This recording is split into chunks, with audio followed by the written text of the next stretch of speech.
Good afternoon, everyone. So, I think first I introduce our guest speaker. He is very young, very energetic, architect Hafis Bello. He completed his Bachelor of Science in Urban and Regional Planning from Nigeria in 2007, and he holds around five advanced degrees in different subjects.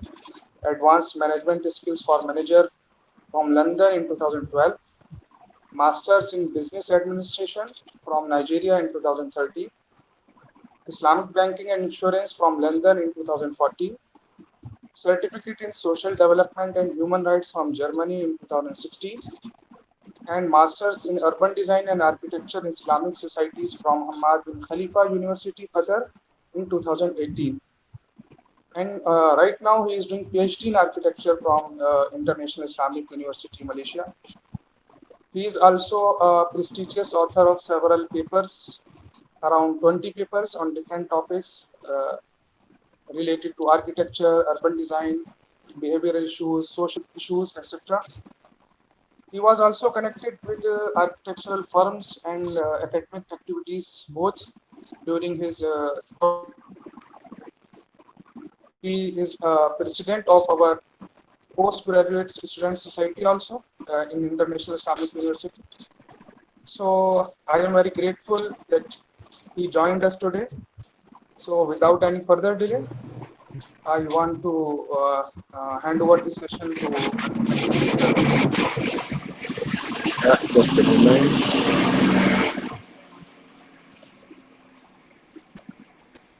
Okay. Good afternoon, everyone. Thank you, first of all, my very good friend and brother, Mr. Tahir. It's a very good opportunity to discuss and share knowledge with friends, and I'm happy that we're having this session. Today, again, thanks for the kind introduction. That was quite generous.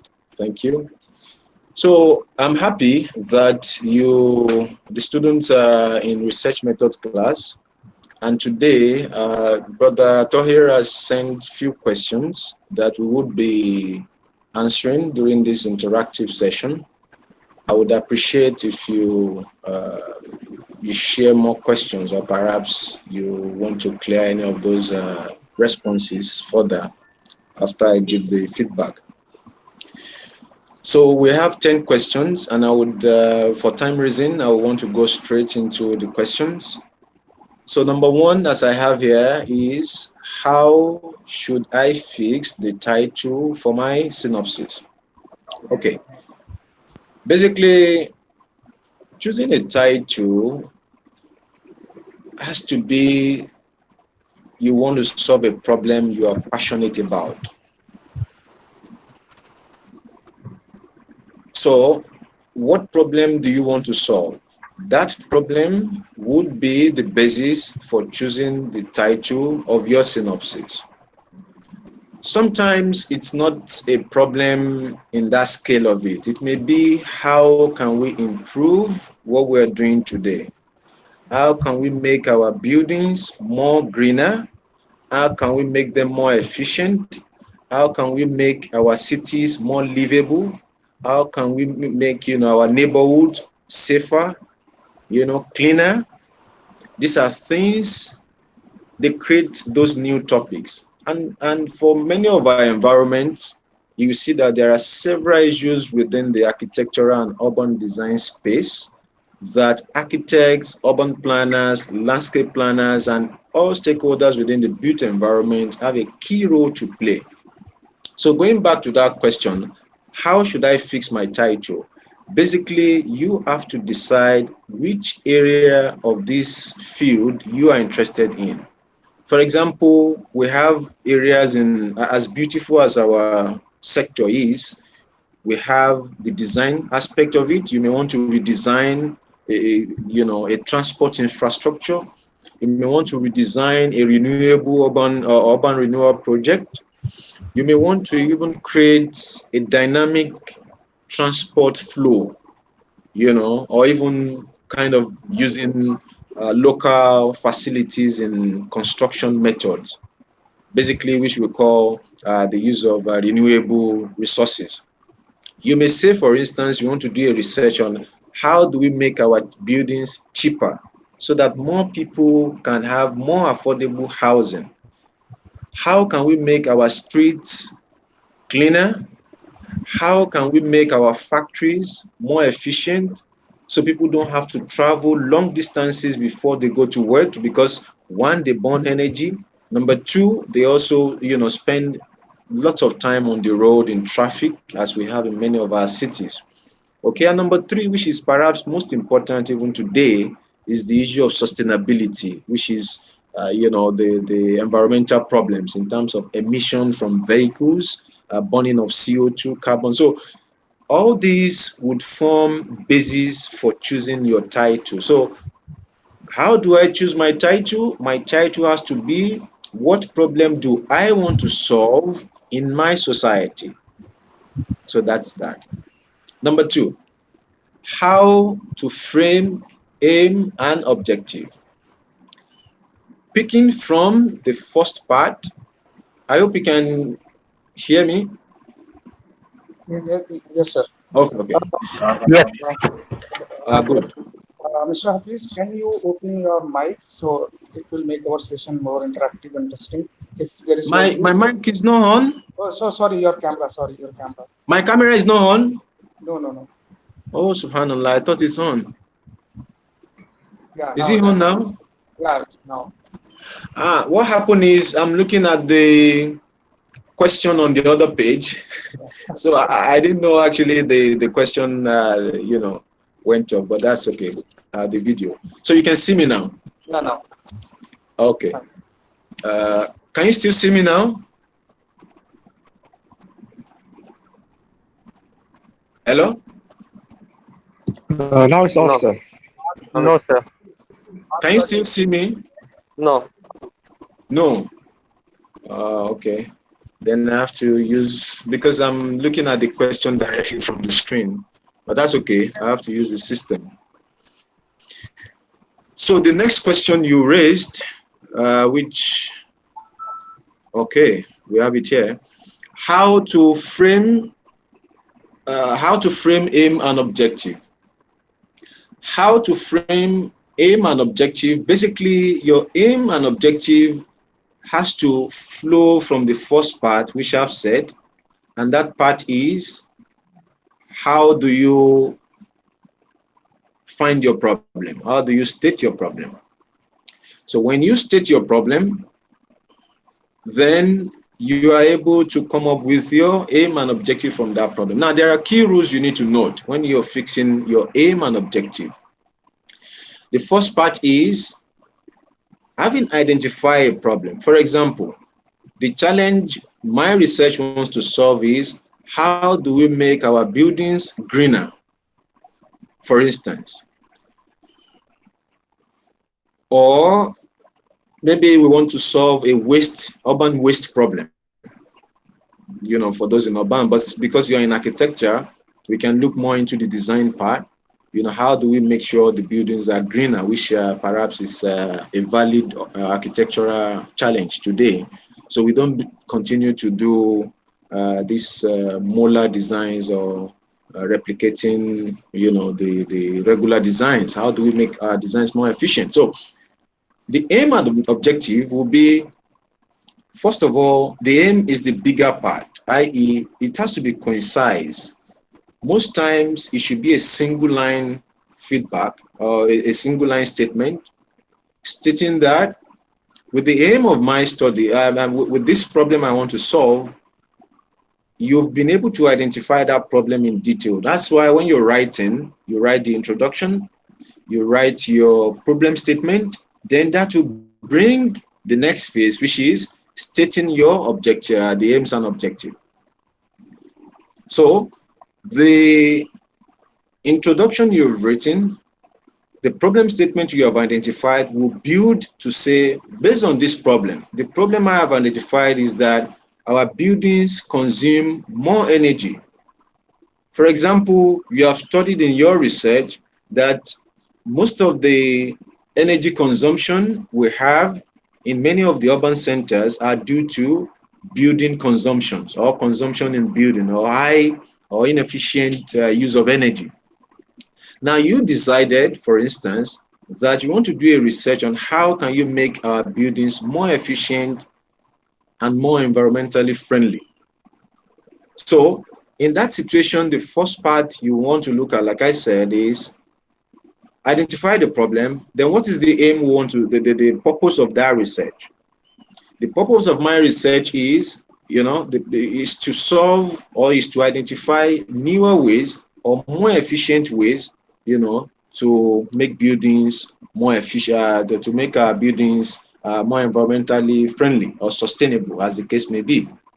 So that's one part. Having stated the aims, the aim of the research, we now need to go into the objectives. Objectives are how do you achieve the aim? My aim is to develop a solution to inefficient building designs. Or the aim of my research, for example, for those in urban clusters, the aim of my research may be how do we reduce solid waste generation in my particular city. So one thing you need to know about your aim is that your aim needs to be concise. It should not be broad. Okay, you have to be very streamlined. So the aim of my research, for example, if I'm looking at a city in choosing Mumbai will be too big, for instance, you may need to choose sub-cities within even that major cities. Okay, so cities that within your research, reasonably you can cover, your study. So it has to be concise. Number two is that it has to be measurable. Okay, your aim must be measurable. It shouldn't be, something so without limit. Okay, you have to make sure it's measurable, and at the same time, you have to make sure it's time bound. It's something you can solve or you can develop a solution for within the frame of your research study. Okay, so I'll leave that. Perhaps you have more questions when we are getting to question and answer period. So the other part is how the objective. So I've mentioned having identified your aim. Now your objective is how do I achieve my aim? The first objective could be you need to dig deeper into that problem. Okay, you may need to identify what are the factors responsible for, current situation of things. So you need to identify kind of a basis. So the first part. The next part of your objective, you can look at how then do I want to carry out my study? Okay, so the objective will now be saying, for instance, measurable steps you are taking to achieve your goal. Question 3. How to find appropriate methodology for each objective. Now, methodology, basically, we have two broad forms of methodology, as you know by now. We have the qualitative and quantitative. Now, the basic difference is that in qualitative, you're dealing, just keep it simple, you are answering the question of how and why, mostly. While in quantitative, you are answering the question of what and cause and effect or causal effect. I'll take that again. In qualitative, what you're trying to do is you have seen a phenomenon or a problem. You want to know how big is this problem? How is this problem? What are the dynamics around this problem? Okay, you want to also answer the question of why. Why do we have the problem? What are the circumstances surrounding it? So these are qualitative issues. And basically, to keep it simple, qualitative have to do with you give people the room to give you input. You're not restricting them. And that's why some of the methods you use in qualitative analysis includes your interviews, includes your case study analysis, includes content analysis, as the case may be. So, for example, for interviews, you give the respondents maybe open-ended questions, and you allow them to share their history, their experience about the phenomenon or the problem. Okay, so that's one part in terms of qualitative research techniques. For quantitative research techniques, basically you're using questionnaires, survey methods, and other tools to identify what has happened and the causal effect. And the kind of method you choose would also determine the kind of analytical method or approach you will use at the end of the research exercise. I mean, at the end of gathering your data. For instance, for qualitative method, when you want to analyze it, you begin to look at cases of content analysis, you begin to look at qualitative analytical tools, as you have the Enviro, and all these softwares. But for quantitative, you're looking at the use of quantitative tools like SPSS, which is a statistical package for social scientists. So these tools basically, while you're, for instance, you're looking at in qualitative, you map the feedback of the people, the interview, what you got from interview, from your observation on the field, and other feedback you gathered, you map it together to form a decision. But in quantitative, you base it on the instrument you have used. So most times, qualitative is a bit subjective because it depends on the kind of question you ask, the mood of the respondent, and all that.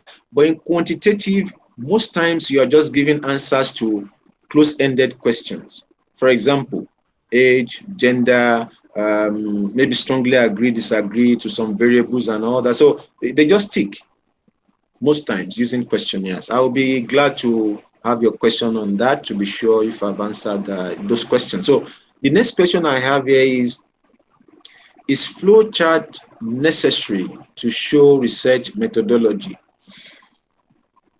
Before I answer that, I would say what is a flowchart?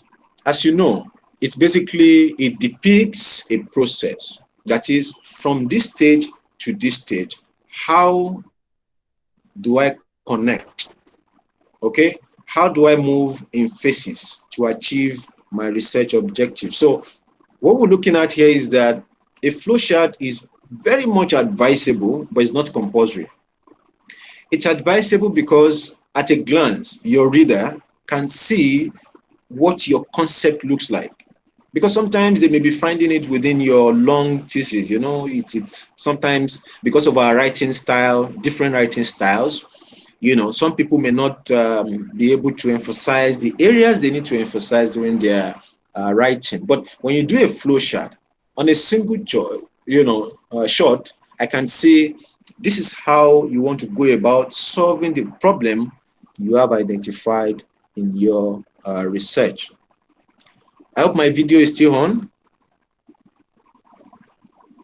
Yes, your video is Okay. still on. Yes, sir.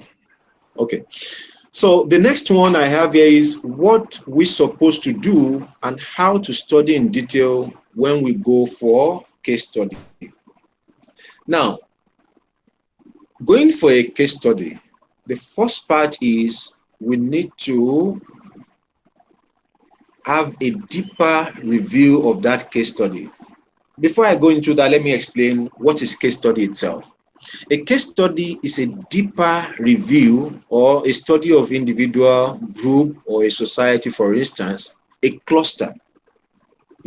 Maybe a community, I want to study my local community, I want to study my particular city, I want to study students in my university, I want to study buyers in our organization. It's a cluster study, a case study. That's why they say it's a case. It doesn't necessarily represent the entire situation. Okay, I may do a study, for instance, like I did a study in Qatar, for instance. Somebody may want to replicate the same study in Mumbai, for instance. Okay, and say, based on the findings this person find out in Qatar, of course, it would be wrong to use a conclusion of Qatar to now say this is what is happening in India, this is what is happening in Malaysia, and all that. It would be wrong. So the researcher may now use another case study, because I have used a case study of, for example, Doha. You may use a case study of, for example, Mumbai, for instance, or Pavor, or other locations. Okay, permit my the need to study more about the cities, in India. So basically, that's a case study. It helps you to have a deeper view of a phenomenon, of a concept. Now, what are you supposed to? So, for example, I want to study, let's say, Pavor. I hope I pronounce it well. Is it Pavor, brother? Okay, Pavor. Okay, just to be sure. So let's say I want to study a phenomenon in Pavor. Let's say the phenomenon I want to study is students in tertiary institution in Pavor. Don't forget, we've streamlined it further and further. We've streamlined it from the entire global space. We've streamlined to India subcontinent. We've streamlined to perhaps even the state where Pavor is. Even with that, we have streamlined further to students. Again, in the student category, we've streamlined further to university students. So we're actually streamlining so that you have a more focused research. So what am I supposed to do when I'm going for this case study research is I need to do a deeper study on those students. Before I even go to the field to start checking the situation, gather all forms of information you can gather online about your case study.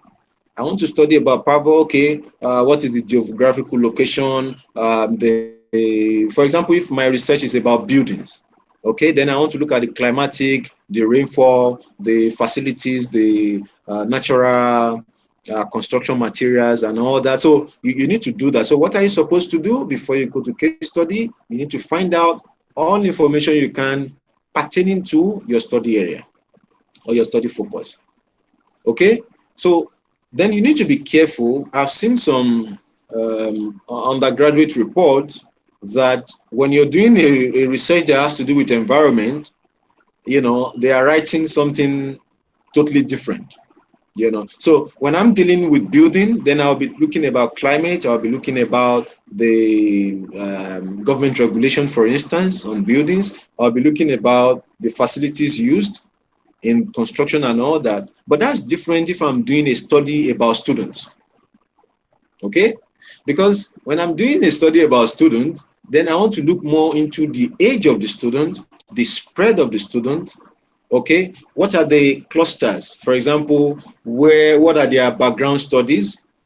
Because I want to study what, depend on the kind of study you want to do or you want to do. Okay, so focus your case study, be very focused and do the in-depth research. So how do you now do, when you now go to the field, how do you go about it? You need to, while you're doing this fine research, you need to develop 2 to 5 questions you want to ask during your case study. Don't forget, case study is a form of qualitative analysis. It's a case study method. We have interview, we have other methods for qualitative analysis. Okay, so one of it is case study analysis. You also have content analysis and the likes.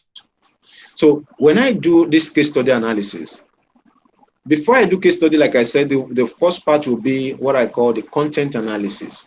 Content analysis is basically, as I've mentioned, to do a general view, like a literature review. What has been written on Pavor, or what has been written on buildings in Pavor, or what has been written on students in Pavor. I want to gather as much information as possible. Now, having gathered this information, I want to create a gap. That gap, and that takes us to your question 2. That gap is what is your aim of the research, the problem, and that is what the aim is trying to solve. So you must have a gap. You can't repeat what others have done, but you can change the phenomenon. For example, I can do similar research somebody did in, for example, let's say, city of, again, Mumbai, which is big. I hope I get more city names, and I want to replicate the same model in Pavor. To now check. In Mumbai, they said, the average number of students is 25. I want to check. Is it the same thing in Pavor? For instance, in Mumbai, they said, oh, all the buildings have to be 4-story buildings, or most of the buildings are, whatever the condition, they want to replicate the model in Pavo. That is a gap you have created, that because you have not seen similar study in Pavo, and you feel that is important to your interest. Again, choosing a research topic, perhaps I also go again to one, is it has to be something you are passionate about, so you don't end up wasting much of your time, because research generally is challenging, by the way. So, but when you have the passion, just like every other thing in life, that pushes you when the challenges come up.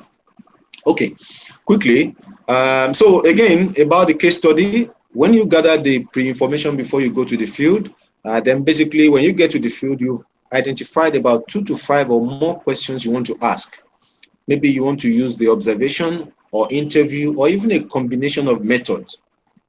Okay, so when you are with them, you can use the grounded theory and many other approaches that we use for qualitative method. Okay, so you are able to get, like we did a study now just recently on maintenance of WACF buildings. Actually, it's something I'm working on for my thesis. Okay, just to give you a very clear example. In this study, what I did was I'm looking at, when we say WACF buildings, of course, it's quite broad. Okay, even in Malaysia, it's quite a huge sector. So I had to streamline to WACF buildings in Kuala Lumpur. Meanwhile, of course, there are WACF buildings in India. There are in fact, India has the largest in the world. There are WACF buildings in Kuwait. There are WACF buildings everywhere.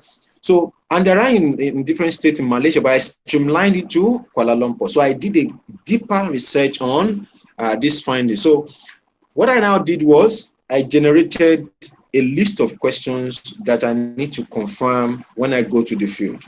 Are these buildings properly maintained, for instance? And if they are properly maintained, what are the comparative between the religious WACF buildings and non-religious WACF buildings? As the case may be, just to give you an idea. Next one quickly is what does it mean by scope and limitation? Now, the scope and limitation, I think I've hinted that again earlier in one of the response earlier. The scope of your research is how broad, what is the breadth of my research? How deep am I going in my research? My research is, the example I gave you just now in Malaysia, my research is focusing on Kuala Lumpur, for instance. So within Kuala Lumpur, it's not like I'm doing everything in Kuala Lumpur. Kuala Lumpur has so many sectors, industry, housing, and all that. So I streamline it again to WACF buildings. And even in that streamlining, I streamline it further to call it income generating WACF buildings. Because WACF buildings, there are some that generate income, there are some that don't generate income. So you need to tell your readers, this is the scope of my research. If they now ask me, what about WACF buildings in Kajang, in Terengganu, in other parts of Malaysia? I say, well, that's not included in my study. So you need to have a scope, that you want to capture in your research interest. So the limitations. Now, most times at the end of your research, you will have limitations in terms of maybe your time is not enough, maybe you didn't have enough resources, because even within Kuala Lumpur, you may find out that, or within Pavor, you may find out that there are some places you can't even go. Even this COVID-19 is a limitation. There are some people you can't interview because there is COVID-19 and you're not even sure when, we pray the situation gets better, but you need to submit and graduate, You can't say you want to wait till COVID ends. So for those things you can do online, you do them online. For those you can do on phone, you do on phone, phone interviews and all that. So basically, you need to be clear about it. What are the limitations to my study? I'm going to design National Sports University, and the proposed site is 325 acres. How can I deal with this? Okay. A National Sports University, if I want to design, like I've, participated in design of university master plans. So what we did, first of all, is if you want to do this kind of design, you need to find out three aspects. Number one, what are the things that should be included in a typical national sports university?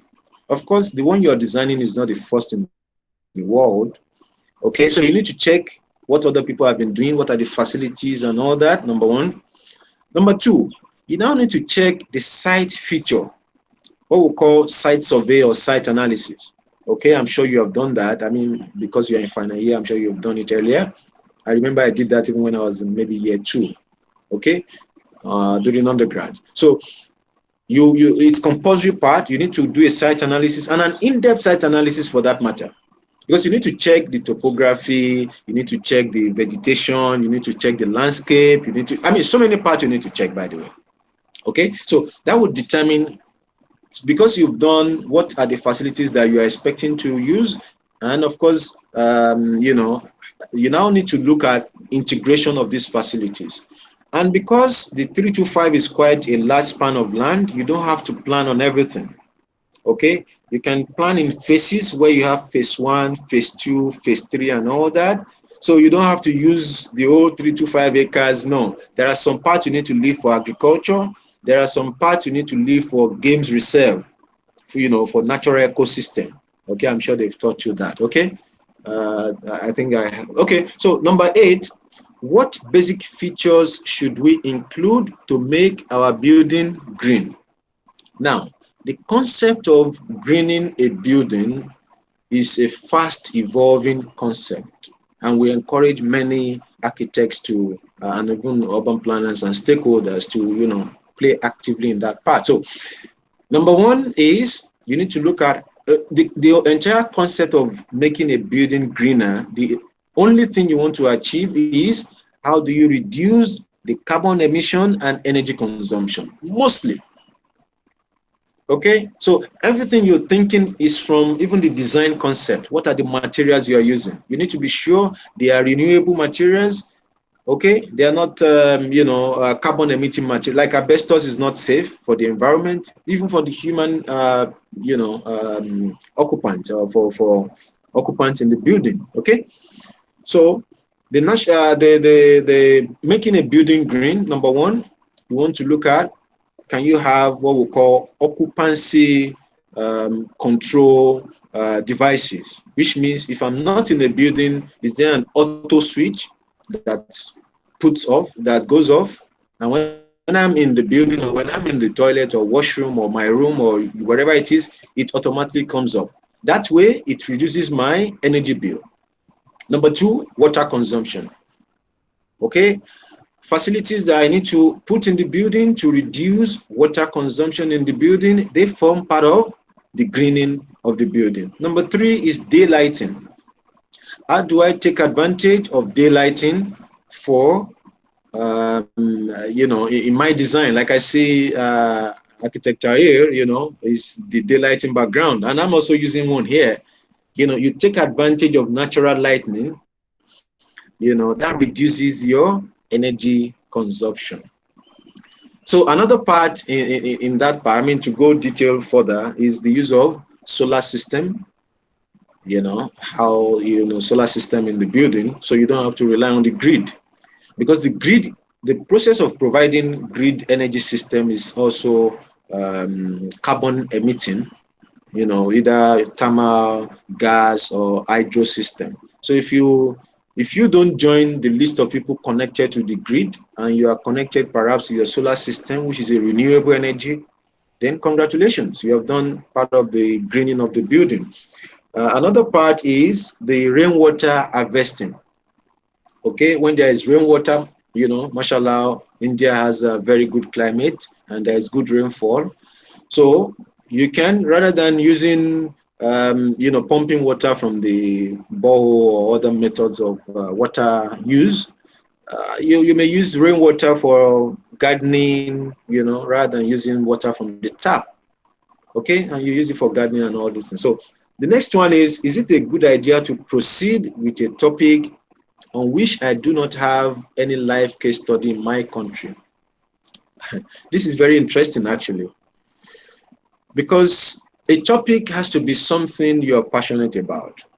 And when you're choosing a topic, especially for undergraduate, I would say it should be in a location where you have access to, because you want to give us real facts.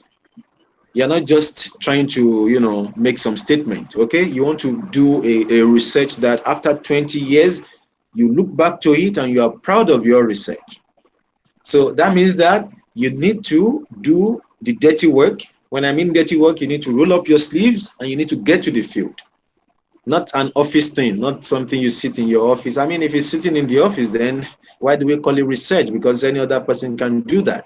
Why it's a research, why you want to add to that layer, despite the billions of researches we have now in the world, why yours should be different is that extra effort to go to the field to gather the data. Of course, it can be secondary data or primary data, but for undergrad, if you can, it should be primary data. So, however, nothing stop you from doing a research in another country. Even if you cannot go, you may have people, correspondences. Like one of our study now, one is in Singapore. And I have a friend, the CEO of one of the companies there, who we met at a workshop here in Malaysia, and he's back in his place. So he's helping with some data. Okay, so and the papers are coming up. So what I'm saying in essence is that even if you're not there, if you have someone who is there, mashallah, with IT now, I'm here, and I'm sure we are all in different locations there, and we are, sharing experience and knowledge. So that's the power of IT.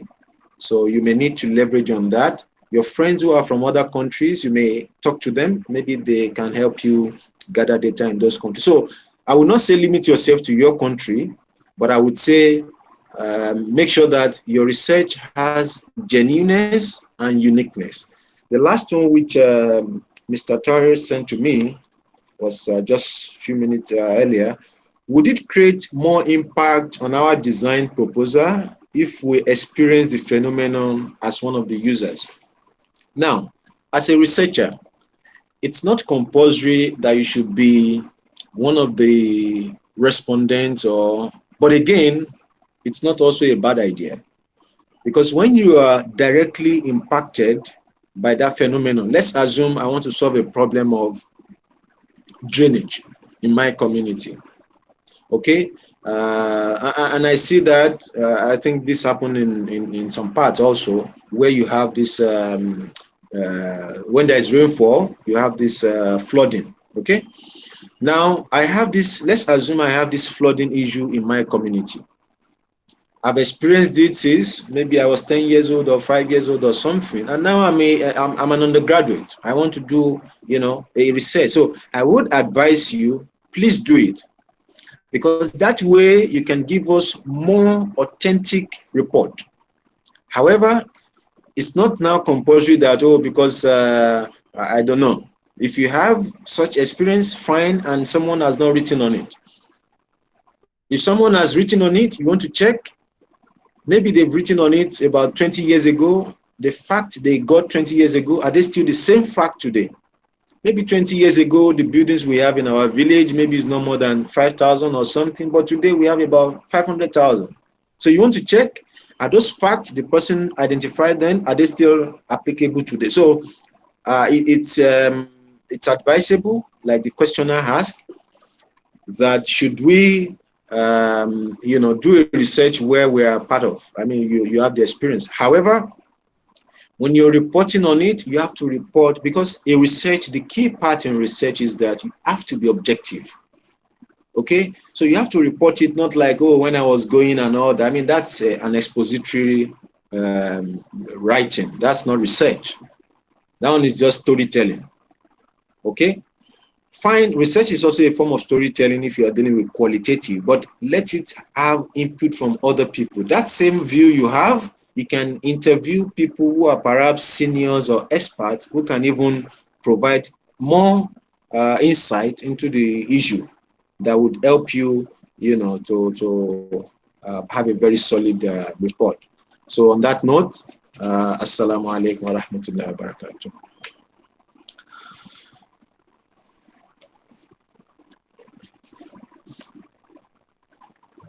Thank you very much, Architect Hafis Bello.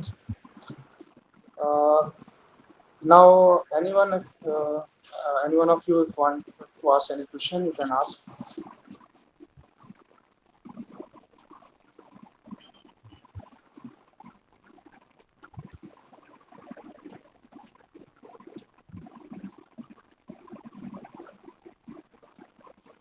Hello, students. If you want to ask any question, you want to ask.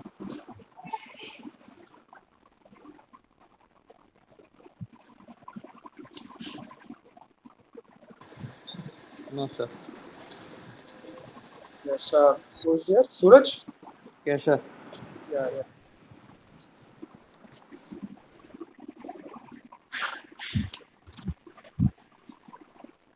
Yeah, Suraj, what were you saying? Sir, it's clear. He has explained everything, sir. And Shabik, you want to say anything? We'll have more doubts when we'll be like starting to work in deep depth for on the topic, sir. So I think we'll ask it later, sir. Okay. I'm sorry, I hope my speech was clear enough. Yes, sir. Was the Yes, sir. speaker okay? Just to be sure, my speaker is for. I mean, the mic. Okay.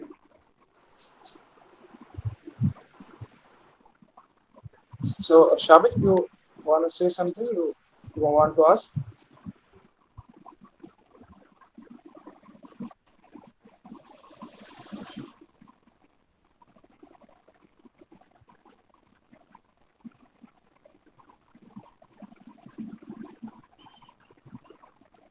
Anyone else? Okay.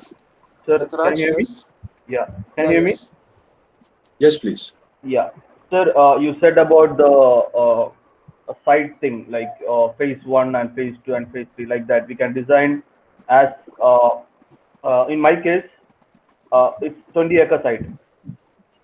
So build-up will come hardly, not hardly less than 0.5 acres.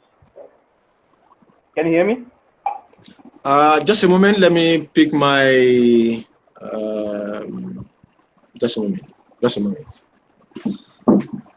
No, no, wait. I'll change my mic. Maybe that's it. No, I need to. I used to have.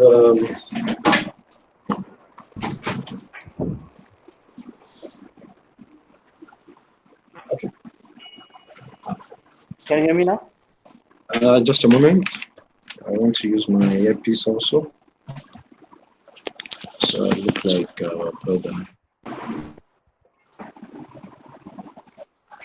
Okay. Please go on. Yeah, it's regarding the site thing, like the area of the site. So Mm. so it's like if my site is about 20 acre. So the Okay. final build-up will come less than 0.5 acres. Like it's a Mm. riverfront development. So Mm. like if we suggest phase one and phase two, do we need to really need to design everything like we can just have a we can tell that this is going to be phase two or phase three. So we have do we have to design or we can give a like a what do you say this build up will come here. Can we say that? Mm. Okay. Thank you, brother. You see, the you're right. There are regulations about designs, but again, perhaps there is a part I needed to mention earlier, which is interaction with the client. Mm, Whatever it is we're doing as architects and urban planners, our job is to make sure we meet the need of the client as well, apart from, of course, the government regulation. So what I would say is that if the client has the resources, okay. and he wants you to do a full-fledged design for all the line, for all the spaces, then that's fine. However, it's left to them to now develop it in phases, Okay. phase one, phase two, phase three, based on how they have the resources. But you as an architect, your job is to have that global thinking And based on the entire site situation, you are able to know where to put your roads, where to put this, where to put that, as urban planner, for instance. Because you are planning an entire community. So you need to provide all the facilities they need for the future use, Okay. yeah. So we don't want to go detail, but we can suggest this. This design can happen here, right? Well, your job, again, it depends on the scope of what the client gives you. Okay. If the client wants you to do a detailed job, please do a detailed job. What that means is that not just this building should be here and all that, because you have done a site report analysis, which is another part of your submission. You need to do the vegetation, the all that, where it's best to put all these kind of facilities. So, and most times they want you to design it full. For example, for urban planning, we are used to layouts and all that. So you can plot it up for all the land area. Then when they are ready to build it, not just this building should be here. No, if you leave it to people like that, then you have a chaotic development, and that's not something you want to be happy with in another 10 years when you look back. Okay. Yes. So you need to fully develop it to the best of your information at that point in time. And but again, if the client says, well, for now, because of course designing means some resources. If he says, okay, for now, just build this part, then that's fine. But most times go for the full, even if the 325 acres, even if you will be reserving some part for future development, then it also should be indicated as future development for residential uses. Future development for industrial uses. This is overall important. master plan, kind of. Yeah. Master plan, you're saying about, yeah. I got it. Yeah, basically master plan, because when you're talking about 325 acres, it won't be just an architectural design, because that's a huge span of land. Architectural can perhaps deal with the buildings and of course structure designs and all that. But when you're dealing with this large span of land, you're already talking about the master plan itself. Oh, okay. I got it, sir. Thank you. Yep. Welcome. Thank you, Ritraj. Yeah. Thank you, sir. Anyone else? Hamsan Hello, or sir. who's Asif Dera? Yes, Asif. Sit here. So we were talking about urban design, making synopsis and all. So urban design till now, the people have been doing survey or studies. Why, like how we can execute our design is the problem. The urban design is the scale is big. So when I like want to understand urban design, that's okay. We'll go interact and we'll do. Ultimately, we'll finish the design. To execute, we actually need to touch that part where all the community users and pattern everything will get disturbed. So how to maintain the existing the usage of pattern and to whatever we want to change or to add or to diagnose urban design, how we can actually control that. Okay, Alhamdulillah. Okay, in urban design, you see, actually my major is also urban design, and I tell you, it's very beautiful. Because I respect all stakeholders, and mashallah, everybody is doing very good job. You see, for urban design, we know there's an existing city. It's not like it's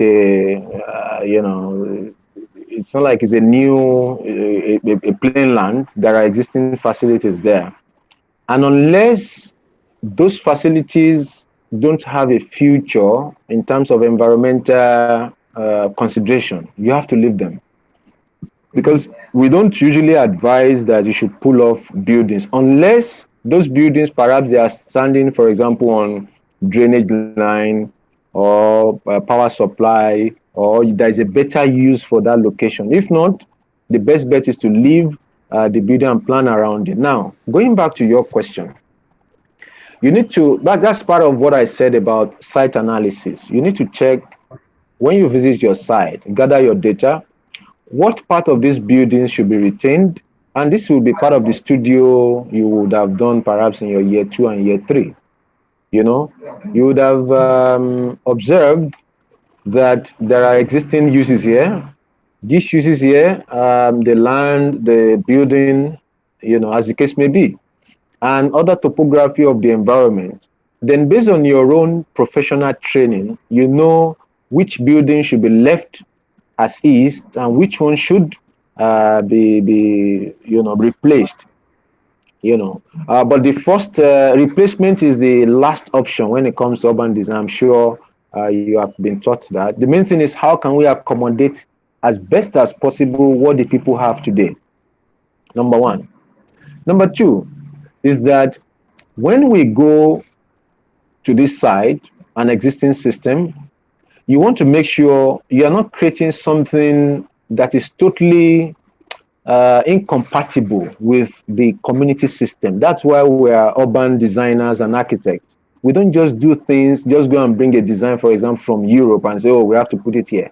No, it has to be something fine. I mean, it may be from Europe, we are learning from different places, but it has to still be put in a context within that environment that it can sustainably, live with, exist with the other buildings there. And going back to your first concern that urban design is broad and about implementing urban design. That's why urban designers are also trained to be what we call public participatory agents. You have to be someone who can share your ideas in a most understandable way without offending the feelings of other people. Okay, so you have to be able to carry along other people. Urban designers are people who help to communicate with government. So we need government to, because I think maybe if I hear you clearly, your key concern is the design, the implementation is a key part. So if the implementation is key part, most times urban designs are government projects. Big urban design are government projects in terms of master plan of a city or metropolitan state, or as the case may be. So, and that's why we need to work with the town planning authorities. And of course, as you know, all the government bodies have town planning authorities. They have approval system. They have process flow. All, at least in almost all parts of the world, based on our previous studies. So it's me working with government. It's not a bullet system that you can, because you're dealing with a community. It's not like an individual. An architect most times deal with individual, whereby we are able to oh, the client is this, he wants this kind of building, and we check, oh, is this building within this approval zone? I mean, in terms of land use zoning for the community, and okay, fine. Then you follow the percentage land use. Is it up to this particular land use percent, the road setback, and all these things? That's all. But for urban design, it's more than that, because you are creating a whole destiny, as I call it for my students. So it's a huge project, and you have to make sure all stakeholders are carried along and you get their buy-in into the project. I don't know if I answered your question, brother. Yes, sir. Actually, you answered the question. Thank you, sir. Okay, you're welcome.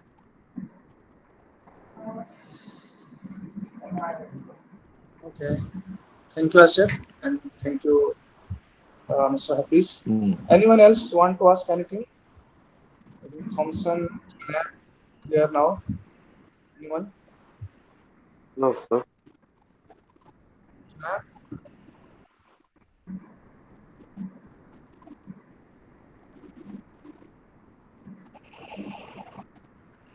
Okay, sir. Thank you very much. And I hope that you guys got satisfactory answers to your queries. And inshallah, it will help you in the formulation of your upcoming architectural design project, or the formulation of the synopsis of your upcoming projects. So, thank you very much, Mr. Hafis Bello. And And thanks to all of you students those who participate in this session. Thank you, sir.